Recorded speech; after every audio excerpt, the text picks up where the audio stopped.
생명의 생카 이용을 목사입니다. 오늘은 신명기 묵상 쉬운 세 번째 시간으로 22장 13절에서 30절까지 순결 의무라고 하는 주제입니다. 이스라엘 공동체 안에서의 성적인 순결은 한 가정을 넘어 지역 공동체에 미치는 영향이 크죠.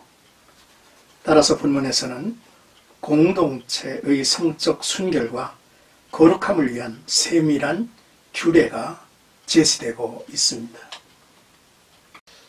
먼저 13절에서 21절까지는 처녀의 표적에 대한 이야기입니다. 결혼을 한 신랑이 아내와 이혼하고 싶어서 아내의 순결 문제를 공개적으로 떠들고 다닐 때 신부의 순결을 입증하기 위해서 친정 부모들이 공개적인 재판을 요구할 수 있습니다. 이때 신랑이 거짓을 말했다면 그는 장로들에 의해 세 가지 벌을 받아야 합니다. 그는 공개적으로 채찍을 맞아야 하고 은 100세겔의 벌금을 명예가 훼손된 신부의 부모에게 주어야 합니다. 그리고 그는 평생 그 신부와 살아야 하고 이혼할 수 없게 되죠. 만일 신랑의 주장이 사실로 드러난다면 성읍 사람들은 신부를 친정집 앞에서 돌로 쳐 죽이도록 했습니다. 이것은 이스라엘 공동체에 속한 여자들의 순결을 지키기 위한 그들 안에 악을 제하는 노력이었죠. 성적인 문란함은 한 개인의 죄로만 그치는 것이 아니라 공동체 전체와 연관된 악임을 보여주죠. 이제 22절에서 30절까지는 성관계에 대한 규례를 정해주고 있죠. 잘못된 성관계에 대한 규례가 제시되고 있습니다. 첫째, 어떤 남자가 유부녀와 간통한 것이 드러나면 둘 다 처형해야 합니다. 둘째, 약혼한 여자와의 성관계는 두 가지로 나누어집니다. 성 안에서 일어났다면 두 사람 다 처형하죠.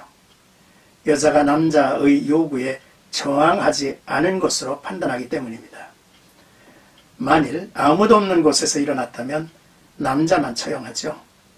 여자가 저항해도 아무도 도와줄 사람이 없는 상황에서 강제로 추행을 당한 것으로 여길 수 있기 때문입니다.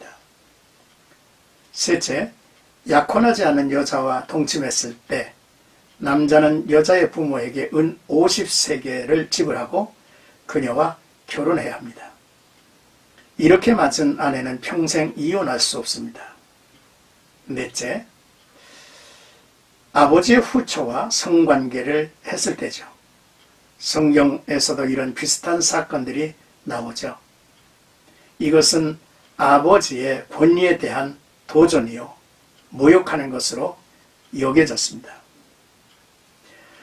발생할 수 있는 다양한 성관계에 대한 규례는 성적 순결함이 이방인과 구별된 하나님의 백성의 거룩함, 공동체를 깨끗하고 정결하고 거룩하게 보존하고자 하는 노력을 의미하죠. 사랑하는 생각가족 여러분, 부부는 순결과 신뢰를 바탕으로 맺어진 연합체여야 합니다.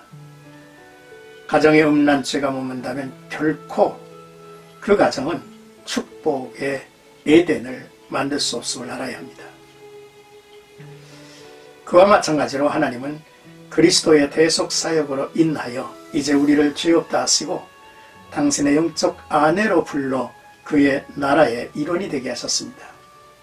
따라서 우리는 하나님의 신뢰에 어긋남이 없도록 육체적인 간음만이 아니라 영적 간음을 범해서는 안 되며 오직 하나님만을 섬기고 사랑해야 합니다. 하나님과 나 사이에 다른 어떤 것도 하나님을 대신하여 머물 수는 없음을 알아야겠죠. 또한 부부의 사이에서 이제 성적 욕망을 채우고자 하는 어떤 것도 그 사이에 머물 수 없음을 알아야 합니다. 또한 성에 대한 성경의 전통적인 가치관이 급격하게 무너져가는 것을 보며 매우 안타깝습니다. 과거 노아 시대의 사람들은 성적 쾌락에 젖어 있을 때 호련히 하나님의 심판을 받아서 멸망했죠. 소돔과 고모라는 온갖 성범죄를 행하다가 유황과 불비로 최후를 맞이합니다.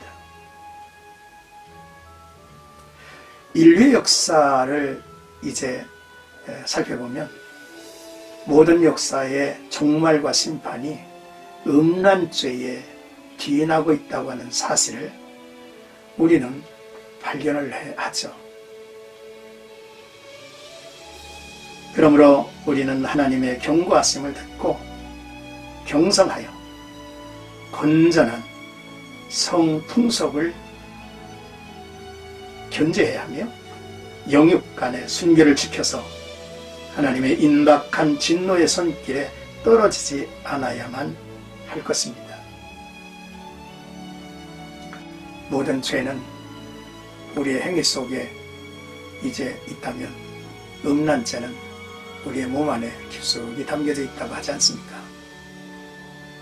순결하고 또한 깨끗한 그러한 이성과의 관계와 또 가정이 이루어지기를 주님의 이름으로 축복합니다.